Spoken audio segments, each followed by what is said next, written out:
Hello, beautiful people. So, this is specifically for Christians or religious people that believe in quote unquote Jesus.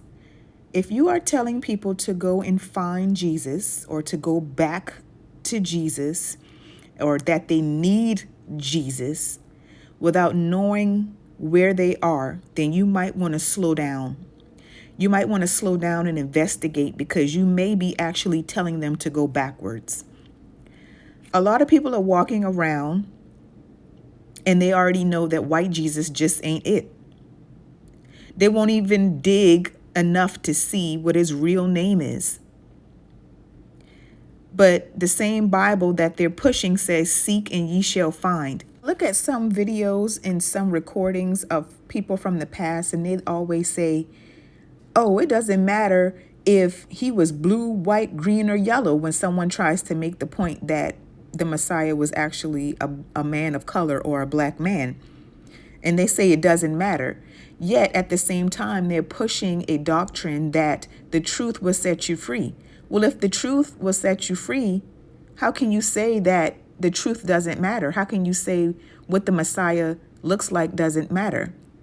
Because that means that the same people that he said he was coming for, because he said it several times that he was coming for a certain group of people.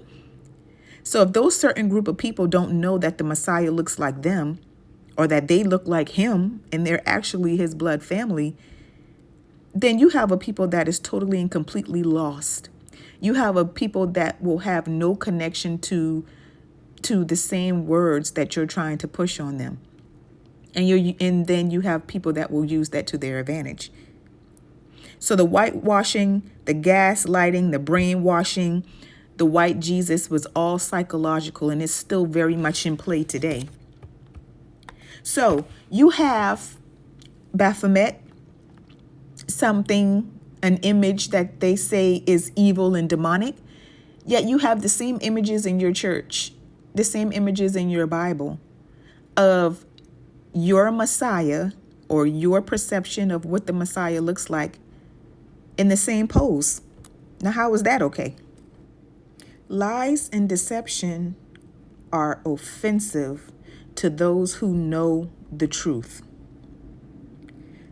And someone did not want someone else or another group of people to know the truth. That's how you keep people in the dark. You keep them fooled, you keep them knowledgeless, you keep them lost. So I'm going to give you a couple of examples of how this brainwashing still exists today in our people. And it's still extremely sad that at this day and time, some people still have the veils over their eyes. They won't even take the time to listen. They won't even consider. They won't even read for themselves. So I had someone that was helping me do something, and there happened to be a portrait of a white Jesus where we were performing this work. And so I said, go ahead and throw it away and get rid of it. They were like, oh, no, I won't be the one doing it if you do throw it away and get rid of it. And I'm like, wow. I mean, it kind of threw me aback because this is a black man that's still, psychologically, because that's how much we've been, trained to think of this image as the actual image of Christ, that is still that much very deeply rooted and ingrained in us to not even, consider to do any type of harm or damage to these images. They don't even look into who this image is actually of. And I have another example of a friend that I have that's actually from Africa. She is from Africa. She actually attends a Catholic church, and I'm not even going to get into that, but she has the image up in her home.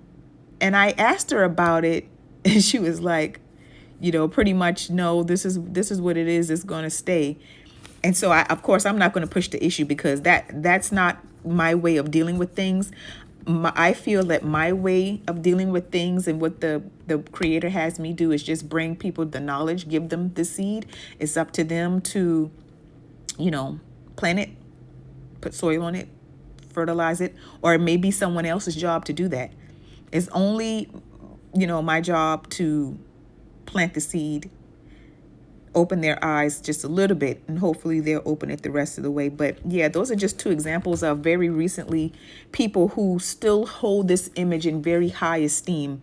Black people, African people or indigenous people, however you want to think about it, and how much this imagery has actually brainwashed us, and it's been beaten into us, and it's still today very much prevalent. Even when I buried my father a few years ago, this image was up in the church, and it really bothered me because at that time I was waking up and I was like, well, this is what it has to be. I'm using this facility. And so it was still up even in a black church and that was 2018.